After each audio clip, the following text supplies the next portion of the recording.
누구도 예상하지 못했습니다. 세계 최강국이라 믿었던 미국이 빵 한 조각, 쌀 한 톨을 놓고 절망할 날이 올 줄은요. 가뭄과 바이러스가 퍼지자 도시 전체가 무너졌습니다. 슈퍼마켓 선반은 텅 비었고 사람들은 식량을 구하기 위해 거리로 쏟아져 나왔습니다. 그 혼돈 한가운데서 정부가 던진 한마디는 모두를 충격에 빠뜨렸습니다. 우리는 대한민국의 시스템을 도입하겠습니다. 한국이요? 그 작은 나라가 대체 무슨 해답을 가지고 있다는 걸까요? 저는 기자로서 그리고 한 사람으로서 확인해야 했습니다. 그렇게 저는 뉴욕을 떠나 서울로 향했습니다. 그리고 그곳에서 저의 모든 상식과 믿음을 뒤흔드는 퍼펙트 시스템을 만나게 됩니다. 만약 여러분이 당연히 누리고 있던 자유와 안전이 하루아침에 사라진다면 과연 무엇을 선택하시겠습니까? 지금부터 제가 직접 보고 경험한 놀라운 이야기를 시작하겠습니다. 잠깐 1초만 투자해서 구독과 좋아요 부탁드립니다. 안녕하세요. 제 이름은 에밀리 워커입니다. 저는 미국 뉴욕에 본사를 둔 글로벌 트리뷴이라는 시사 전문 매체에서 기자로 일하고 있습니다. 평소에도 국제 이슈와 사회 문제에 관심이 많았던 저는 이번에 겪은 충격적인 사건을 통해 세상을 바라보는 시각이 완전히 달라졌습니다. 이 사연은 바로 그때의 경험을 나누고자 이렇게 제보하게 된 것입니다. 사건은 예고도 없이 시작되었습니다. 미국 남부 지역에서 기록적인 가뭄이 발생했다는 속보가 들어왔을 때까지만 해도 저는 그저 여름철에 흔히 일어나는 이상기후 중 하나라고 생각했어요. 하지만 며칠 만에 중서부까지 가뭄이 번지면서 상황은 심각해졌습니다. 밀밭은 바삭하게 타들어갔고 강바닥은 금이 가기 시작했습니다. 올해는 농사가 좀 힘들겠군 정도로 치부했던 많은 사람들이 서서히 위기감을 느끼기 시작했죠. 그때부터였습니다. 전국적으로 식량 가격이 오르기 시작한 것은요. 밀 가격은 일주일 사이에 2배로 치솟았고 슈퍼마켓에서는 하루가 멀다 하고 밀가루, 파스타, 빵이 동이 났습니다. 처음에는 언론에서도 단순한 자연재해라고 보도했습니다. 저 또한 현장을 취재하면서 그렇게 받아들였고요. 그러나 상황은 우리가 상상했던 것보다 훨씬 빠르게 악화되었습니다. 가뭄으로 농업 생산이 급격히 줄어든 가운데 동물들에게 감염되는 변종 바이러스가 퍼지면서 가축들도 대량 폐사하기 시작했습니다. 이중구가 덮치자 미국 전역이 순식간에 공포와 불안에 휩싸였어요. 워싱턴 DC 한복판에서도 사람들이 식료품을 사기 위해 아침부터 줄을 서야 했습니다. 어떤 지역에서는 식량을 두고 싸움이 벌어졌고 일부 가게에서는 약탈까지 일어났습니다. 언론사에는 분노한 시민들의 항해 전화가 빗발쳤습니다. 정부를 향한 비난은 날이 갈수록 거세졌습니다. 세계 최강국 미국이 고작 밀가루 한 봉지를 위해 줄을 서야 하다니 저도 마음 한구석이 답답하고 믿을 수 없는 현실을 마주하며 심장이 철렁 내려앉는 듯한 기분을 느꼈습니다. 그러던 어느 날 농무부에서 긴급 브리핑이 열린다는 소식이 전해졌습니다. 저는 새벽부터 취재 장비를 챙기고 브리핑룸으로 향했습니다. 그곳에는 수백 명의 기자들과 방송국 스태프들로 가득 차 있었어요. 모두들 긴장한 표정이었고 무거운 침묵만이 회의장을 지배했습니다. 잠시 후 농무부 장관이 굳은 표정으로 단상에 올랐습니다. 장관은 준비된 원고를 천천히 읽어내려가기 시작했습니다. 현재 미국은 식량 위기에 직면해 있으며 단독으로 문제를 해결하는 것은 불가능합니다. 우리는 세계에서 가장 효율적인 식량 안보 시스템을 구축한 나라 중 하나인 대한민국의 지원을 요청하기로 결정했습니다. 장관의 말이 끝나자마자 회의장은 술렁이기 시작했습니다. 당황과 놀라움, 그리고 약간의 불쾌함이 뒤섞인 분위기였습니다. 미국이 다른 나라의 시스템을 공식적으로 모델 삼겠다고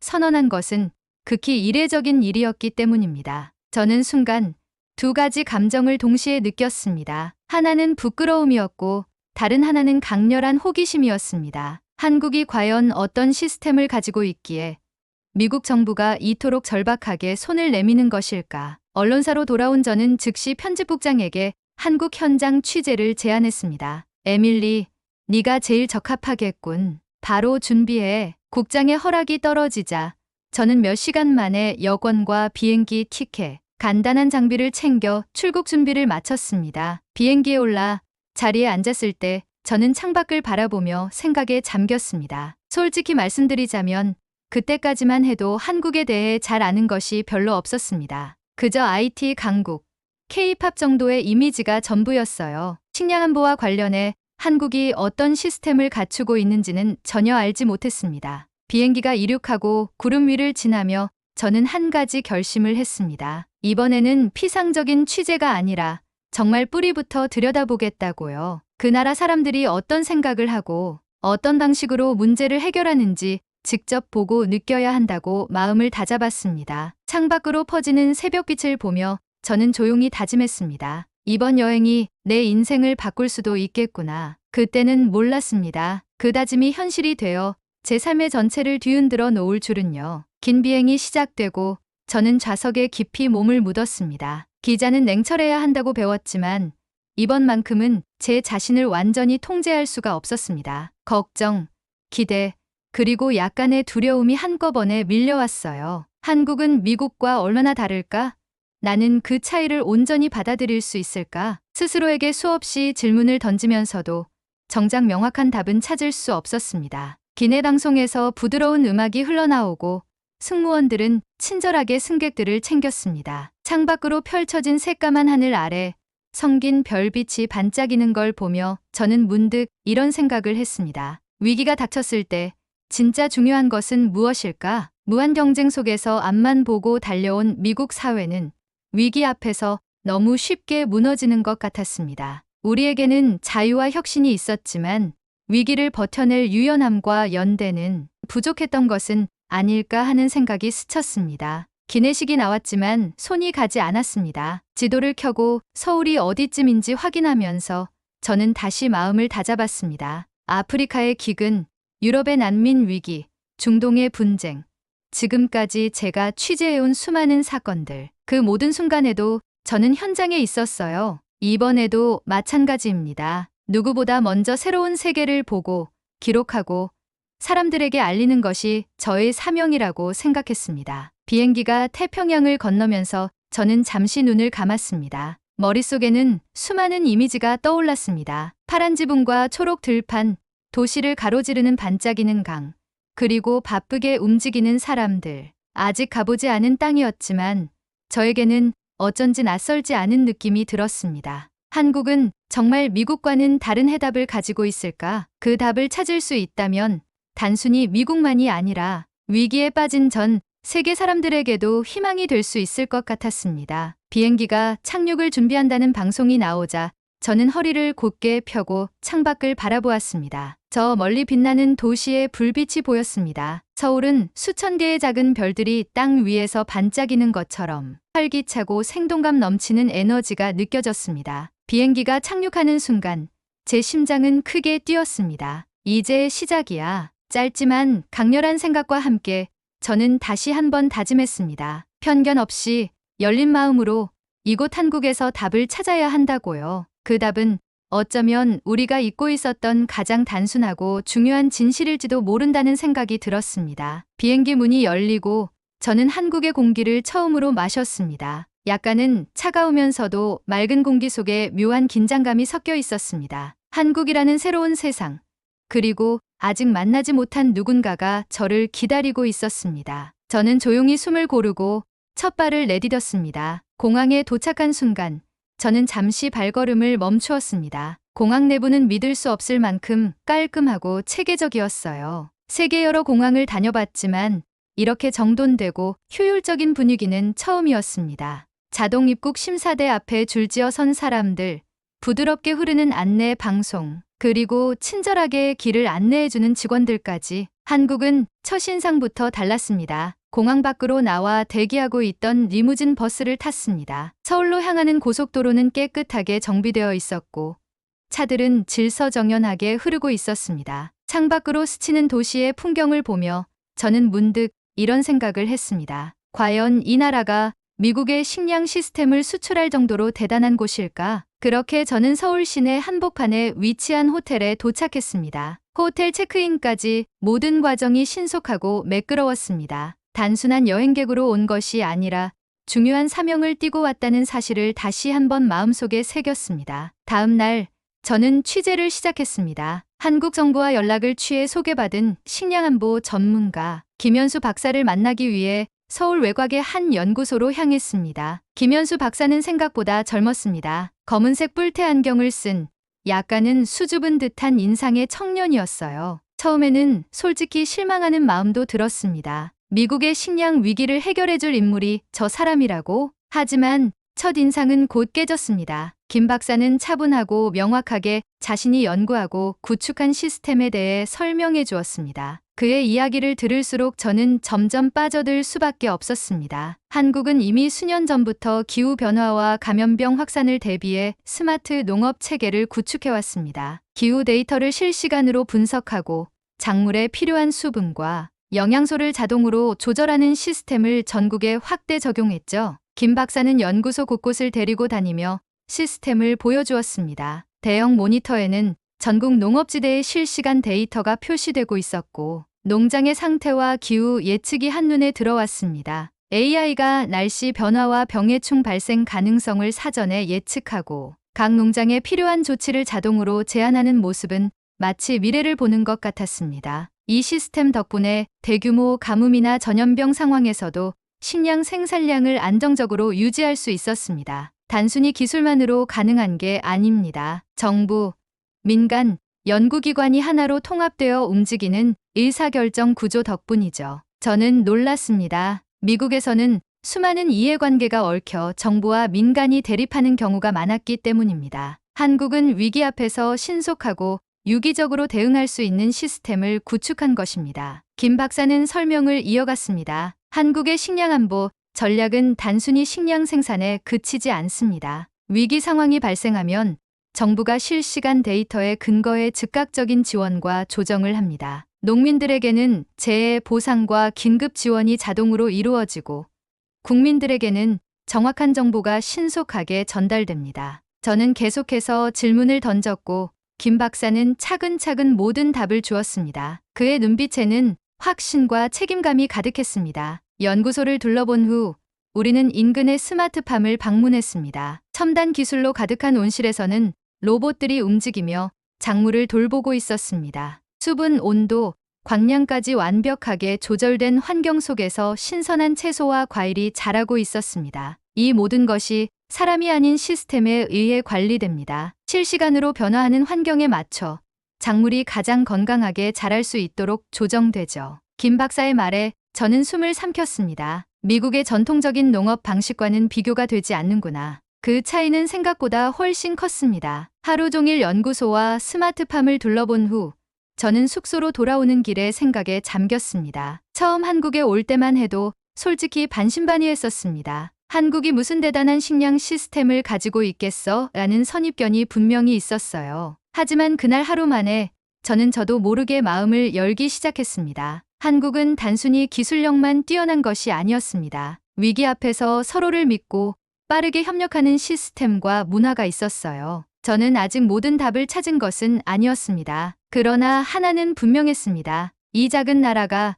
전 세계가 배워야 할 중요한 가치를 품고 있다는 사실을요. 그리고 저의 여정은 이제 막 시작되었을 뿐이었습니다. 한국에서 돌아오는 비행기 안, 저는 노트북을 열어 간단한 메모를 시작했습니다. 며칠 동안 직접 눈으로 보고 느낀 한국의 식량 안보 시스템, 그리고 김현수 박사와의 만남은 제게 깊은 울림을 주었습니다. 어떻게 이 작은 나라가 이렇게 완벽한 시스템을 구축했을까? 생각할수록 놀랍기만 했습니다. 비행기가 태평양을 가로지르던 그 밤, 저는 깨달았습니다. 이번 취재는 단순히 한국이라는 나라를 조명하는 것이 아니라 미래에 대한 해답을 찾는 여정이었으므려. 뉴욕 JFK 공항에 도착했을 때 거대한 도시의 어두운 회색빛이 유난히 차갑게 느껴졌습니다. 거리마다 시위와 혼란이 이어졌고 빈 슈퍼마켓 선반과 주유소 앞 긴 줄이 여전히 미국 사회가 식량 위기에서 벗어나지 못했음을 보여주고 있었습니다. 곧바로 편집국으로 복귀한 저는 주저없이 기사를 쓰기 시작했습니다. 3일간 밤을 새워가며 쓴 기사의 제목은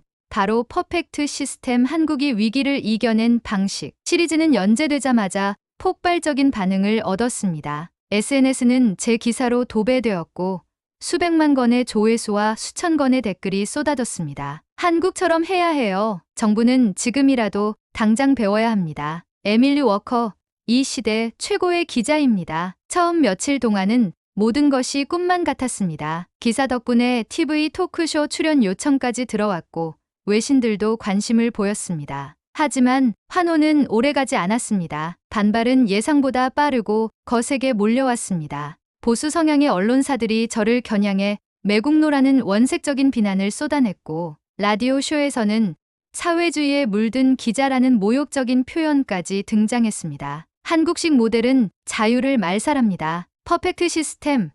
정부가 모든 걸 통제하는 악몽일 뿐입니다. 점점 분위기는 험악해졌습니다. 회사로 협박 전화가 걸려왔고 제 개인 이메일과 SNS 계정으로 협박성 메시지가 빗발쳤습니다. 당신 같은 인간은 미국에 필요 없다. 조만간 뒷골목에서 보게 될 거다. 저는 처음으로 두려움을 느꼈습니다. 문 밖으로 나서는 것도 조심스러웠고 카페에 앉아 노트북을 열 때도 주변을 의식하게 되었습니다. 회사 안에서도 서서히 저를 향한 시선이 차가워졌습니다. 처음엔 격려를 보내던 동료들마저 거리를 두기 시작했습니다. 에밀리, 이번 기사는 좀 심했어. 우리는 기자야. 활동가가 아니잖아. 어느 날 저녁 편집국장이 저를 조용히 불렀습니다. 그리고 이렇게 말했습니다. 에밀리, 너를 보호하고 싶어.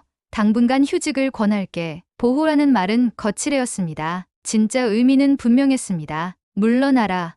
사라져라. 그날 밤 저는 회사 건물 옥상에 홀로 섰습니다. 찬바람이 옷깃을 스쳤고 도시의 불빛은 여전히 어지럽게 깜빡이고 있었습니다. 혼란스러운 마음 속에서 저는 스스로에게 물었습니다. 내가 틀린 걸까? 진실을 썼다고 믿었는데 사람들은 그것을 받아들이기보다 두려워하고 거부했습니다. 그때 문득 김현수 박사의 말이 떠올랐습니다. 진실은 늘 처음에는 환영받지 못합니다. 하지만 포기하지 않으면 결국 사람들은 진짜를 알아봅니다. 그 말을 떠올리며 저는 주먹을 꽉 쥐었습니다. 그러나 저의 결심은 시험대에 올랐습니다. 얼마 지나지 않아 두 번째 재앙이 미국을 강타했습니다. 이번에는 대서양 연안 지역에서 대규모 유통망 붕괴 사태가 벌어졌습니다. 트럭 운송업자들의 파업, 항구의 운영 중단, 물류 시스템 전반의 붕괴, 식량과 생필품이 단 며칠 만에 사라졌고 뉴욕, 보스턴, 필라델피아 같은 대도시는 아수라장이 되었습니다. TV에서는 끝없이 반복되는 절망적인 장면들, 텅 빈 슈퍼마켓, 사재기로 몸싸움하는 시민들, 울먹이는 아이 엄마들. 미국은 또다시 준비되지 않은 채 무너지고 있었습니다. 그리고 그때 사람들은 제 기사를 다시 읽기 시작했습니다. SNS 타임라인에는 퍼펙트 시스템 링크가 다시 퍼졌고 우리가 무시했던 진실, 이제라도 한국처럼 해야 한다는 목소리가 곳곳에서 터져나왔습니다. 공중파 뉴스에서도 앵커가 제 기사를 인용하며 말했습니다. 우리는 이제 더 이상 변화를 두려워할 여유가 없습니다. 이제는 배우고 바꿔야 합니다. 저는 컴퓨터 화면을 보며 눈을 감았습니다. 그제야 알 수 있었습니다. 진실은 때로 시간이 걸려도 결국 살아남는다는 것을. 그리고 제 여정은 여기서 끝이 아니라는 것도요. 두 번째 식량 위기. 그것은 단순한 경제 문제를 넘어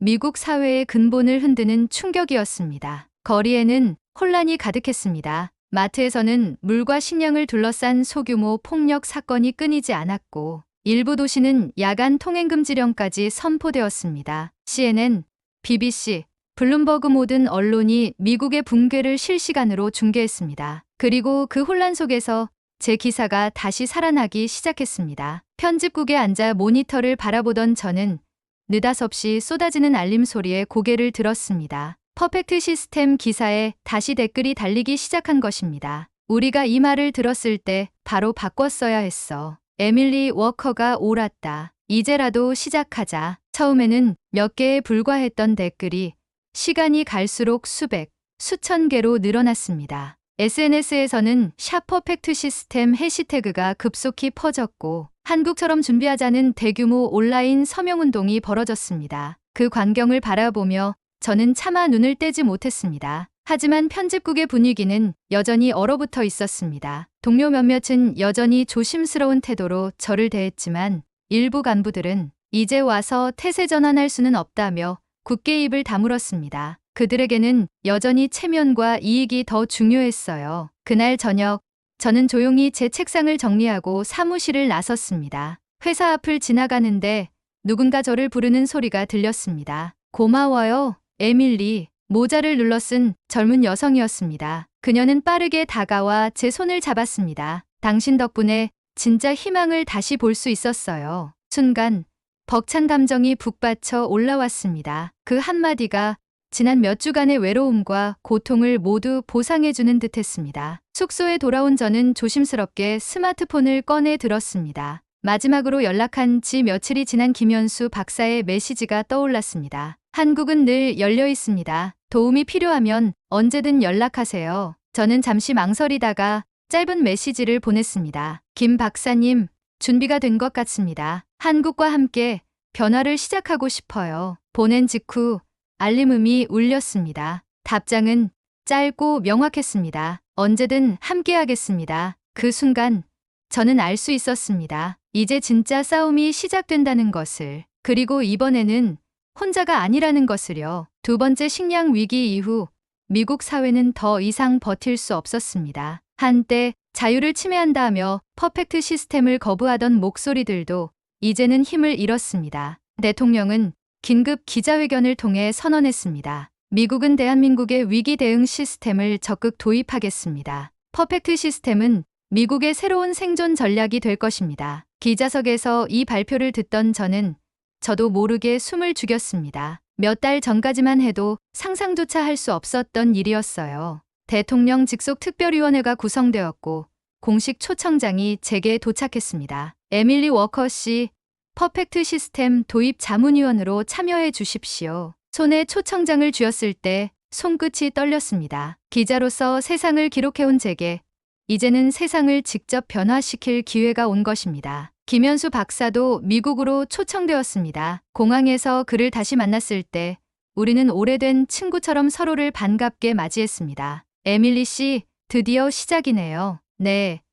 그리고 이번에는 두 나라가 함께하는 여정이죠. 특별위원회 회의실은 바쁘게 돌아갔습니다. 미국의 농업 전문가들, 재난 대응 요원들, 과학자들이 한자리에 모였습니다. 김 박사는 정확하고 침착하게 한국 시스템을 분석해 설명했습니다. 한국은 기술만 수입한 것이 아닙니다. 위기에 대응하는 철학을 시스템화한 것입니다. 그리고 저는 미국 사회가 이 철학을 이해하도록 돕는 역할을 맡았습니다. 자유를 지키기 위해 우리는 스스로를 지켜야 합니다. 자발적으로 준비하고 유연하게 대응하는 것. 그것이 진정한 자유입니다. 처음에는 의심의 눈초리도 많았지만 점차 사람들이 귀를 기울이기 시작했습니다. 몇 개월 동안 우리는 숨 돌릴 틈 없이 달렸습니다. 플로리다 농가에는 스마트팜 파일럿 프로그램이 도입되었고 캘리포니아에는 실시간 기후 예측 센터가 설립되었습니다. 뉴욕에서는 시민 위기 대응 훈련이 시범적으로 진행되었습니다. 각 주지사와 수백 번 넘는 회의를 거쳤고 수천 페이지에 달하는 정책안을 검토하고 수정했습니다. 어떤 날은 밤새 사무실에 불을 켜놓고 브리핑 자료를 만들기도 했습니다. 김 박사와 저는 지칠 때마다 서로를 다독였습니다. 우리가 지금 하는 일은 단순한 시스템 구축이 아닙니다. 미래를 준비하는 거예요. 당연히 반대도 있었습니다. 일부 산업 로비 단체는 끝까지 시스템 도입을 막으려 했고 일부 정치인은 여전히 한국식 사회주의에 운운하며 공포를 조장했습니다. 하지만 그럴 때마다 시민들이 먼저 변화를 지지하고 나섰습니다. 우리 아이들이 안전하게 자랄 수 있는 나라를 만들고 싶어요. 변화가 두렵지만 멈춰서는 더 두렵습니다. SNS와 커뮤니티, 심지어 지역 교회와 도서관에서도 자발적인 퍼펙트 시스템 지지 모임이 생겨났습니다. 이건 단순한 정책이 아니라 미래를 향한 시민들의 선택이었습니다. 그리고 드디어 퍼펙트 시스템 1단계 완성 보고회 날이 찾아왔습니다. 뉴욕 맨해튼 컨벤션 센터 수백 명이 모인 대형 회의장에서 저는 김 박사와 함께 무대에 올랐습니다. 프로젝트를 통해 설치된 스마트 농업 단지, 재난 대응 예측 시스템, 통합 위기 매뉴얼이 차례로 소개되었습니다. 모니터에는 플로리다의 푸른 농장, 텍사스의 자동화 온실, 캘리포니아의 기후 대응 센터가 생생하게 비쳤습니다. 박수갈채가 터졌습니다. 단순한 의례적 박수가 아니었습니다. 정말로 마음 깊은 곳에서 울려나오는 박수였습니다. 김 박사가 조용히 제게 속삭였습니다. 에밀리 씨, 우리가 해냈어요. 저는 고개를 끄덕이며 답했습니다. 네. 하지만 이건 시작일 뿐입니다. 그날 밤, 저는 혼자 뉴욕의 거리를 걸었습니다. 찬 바람이 불었지만 마음은 따뜻했습니다. 거리를 지나는 사람들 하나하나가 이 시스템 덕분에 조금은 더 안전하고 더 자유로운 삶을 살게 될 것이라는 생각에 왠지 모를 뿌듯함이 차올랐습니다. 처음 한국으로 향하던 그 비행기 안에서 저는 두려움과 의구심을 품고 있었습니다. 지금은 압니다. 자유와 공동체는 대립하지 않는다는 것을요. 서로를 지킬 때 진짜 자유는 더 강해진다는 것을요. 그리고 그 시작은 한국이라는 작은 나라에서 배웠습니다. 이제 저는 확신할 수 있습니다. 변화는 고통스럽지만 포기하지 않는다면 세상을 바꿀 수 있습니다. 그리고 저 역시 그 변화의 일부가 되었다는 사실이 너무나 자랑스럽습니다. 이 긴 이야기를 끝까지 들어주신 여러분께 진심으로 감사드립니다. 다시 한국을 찾아 김 박사와 함께 새로운 미래를 그리는 날이 오기를 고대합니다. 다시 만날 때까지 여기까지 에밀리 워커였습니다. 여러분은 이 이야기를 어떻게 느끼셨나요? 아래 댓글로 여러분의 생각을 들려주세요. 하나하나 읽고 함께 더 깊은 이야기를 나누고 싶습니다. 이 이야기가 마음에 드셨다면 좋아요와 구독 버튼을 눌러주시면 정말 큰 힘이 됩니다. 여러분의 응원은 더 많은 사람들과 진짜 변화를 나누는데 큰 도움이 됩니다. 앞으로도 함께 더 나은 세상을 꿈꾸는 여정을 이어가고 싶습니다. 감사합니다.